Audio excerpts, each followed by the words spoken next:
my name's Ashley with an E and welcome back to my channel. Girl is good, she's always good enough. I am smart if I think, I get drunk if I drink. When a girl is good, she's always good enough. Before you watch this video, be warned that I do talk about topics such as eating disorders, suicide, self-harm, and other things that may be triggering to you. If this at all bothers you, please, please, please click away. Recently, I went to Facebook and asked, what are some topics you'd be interested in hearing me discuss? Because here lately I've been doing a lot of ranting videos and I actually really like that. Anyway, somebody pointed out that a good topic would be bullying. I've had a lot of experiences with bullies in real life, for me personally. But I don't really want to talk about those in this video because this video is not about me. It's about just us in general. And I also don't want to get that deep today. But I did ask a few friends if they would feel comfortable sharing some of their stories and maybe even some advice that they had. And I got a few responses. Okay. I guess I can start off with one friend of mine. She's a lovely, lovely person. She messaged me and said something to me about how she'd be willing to share her experiences for this video. I had to, of course, make sure, are you sure this is going to be online? She's like, yeah, no, it's fine. So this is her experience, and it really resonated with me because it was very similar to mine. She stated that growing up, she had a very difficult time keeping friends, even making close friends in general. Same. And that when she had one, they never really stuck. And on top of being alone, there were also people who would taunt her for things that were completely out of her control. They would taunt her for things like her height, her size, her build. The part that she mentioned that I really, really resonated with, and she said that she eventually spiraled into a couple eating disorders because of this behavior from other people. If you don't know, I had the same experience. I was anorexic and had bulimia for a little while. It wasn't long. Don't worry, I'm recovered. I'm a year clean. I'm good.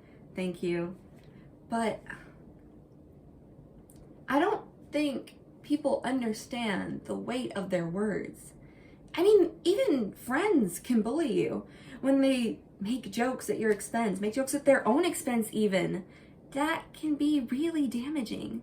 Negativity like that can hurt.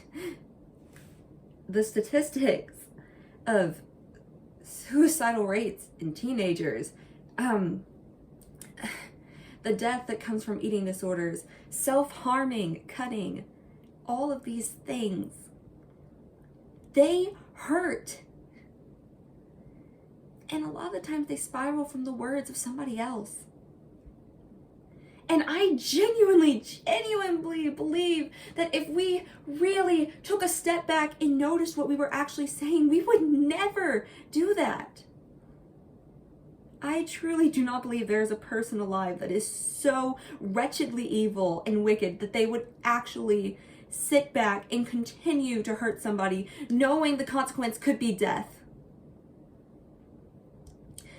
We aren't educated on this stuff. Schools don't educate on this stuff. Why don't they? I'm sorry, I really don't like that. She went on to explain that because of all of this, she has a hard time forming connection. As similar as our experiences are, I do believe we both took very different things from it.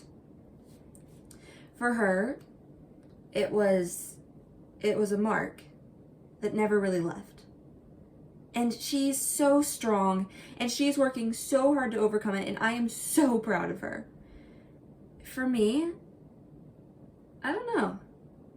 I've been bullied nearly my entire life, but the marks, yes, while they do come back every so often, they've never really been a permanent state in my being. Maybe because I couldn't even tell half the time when I was being bullied. I wouldn't pick up on the social cues. People could taunt me relentlessly and I wouldn't get it. Maybe because I tend to forget. I don't know. I'm in a really good place right now with amazing people who I love more than life itself. I really hope that she can find that place too. Another person had something along the lines of when they were in school, they would be teased for their weight. That person got sick. She has a condition where she cannot eat or digest food. So she lost a tremendous amount of weight and she's suffering a lot right now because of it. She's such a sweet person, you guys. I love her so much. She's so amazing. But when she lost that weight because of her illness, something that was beyond her control, she was teased for that too. I guess that just goes to show there's really no way to please everyone, is there? It's stories like this which really make me take a step back and look at my own actions. What have I done that could have hurt somebody else? Unintentionally, even.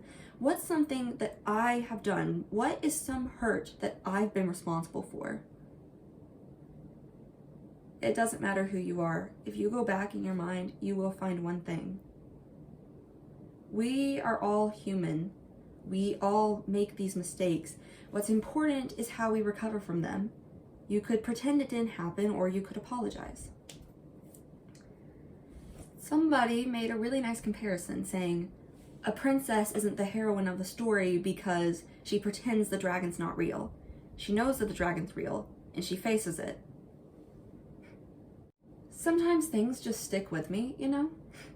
Even if they're the most ridiculous things ever, like princesses and dragons, they still stick with me, and I remember them. Moving on, somebody gave some actually really nice advice. They suggested if you're being bullied, perhaps it could help for you to journal. I've been journaling my entire life. It's my favorite activity. I've got a notebook back there on my shelf, so that's one of them. I have like 3 more notebooks in my closet. I'm pretty much always writing. There's no stop. It's just day and night, day and night. And yeah, genuinely, he's right. As good as a tip as that is, it doesn't solve the problem. If you or somebody you know is being bullied, please don't suffer in silence. It's not worth it. Find an adult. Even if it's not an adult, find someone you trust, you know? Maybe it's a sibling, maybe it's a friend. Just confide in somebody. Maybe it's a counselor. Maybe it's the principal. I don't know. Maybe it's a tutor. Just don't be alone in this. There are so many people that would love to be there for you if you would just give them the chance. I swear there is someone out there who cares about you. And hey, if you've got no one else, you know, come talk to me. I'm totally fine with that. It's scary because if you say something, maybe the bullying will get worse. Maybe it will get worse. But if you don't say something, it will get worse. You can either take a risk or you can sit and wait for it to happen. Bullying isn't just being rude. Bullying is kind of the absence of being at all. If there's somebody you know, I mean not know, but you know of, and they're alone all the time, and you don't do something, not helping is the same thing as hurting. When you see a problem and you know that you can fix it, not getting involved is the same thing as bullying. You are causing the problem too. Sometimes you have to get involved, even if you get nothing out of it. Heck, even if it hurts you. You really do have the power to just be there for someone. And life doesn't end. It just kind of feels like it is. Hang in there. You got this. You're enough. You're more than enough. You're gonna be just fine. Thanks for listening. Hi guys, thank you so much for watching my blog. Please, please, please remember to leave a like, subscribe, and if you have the time, comment down below any suggestions you might have for me, because I will definitely be reading all of those, and you might see what you asked for. Okay, that's all. Thanks for listening. Bye!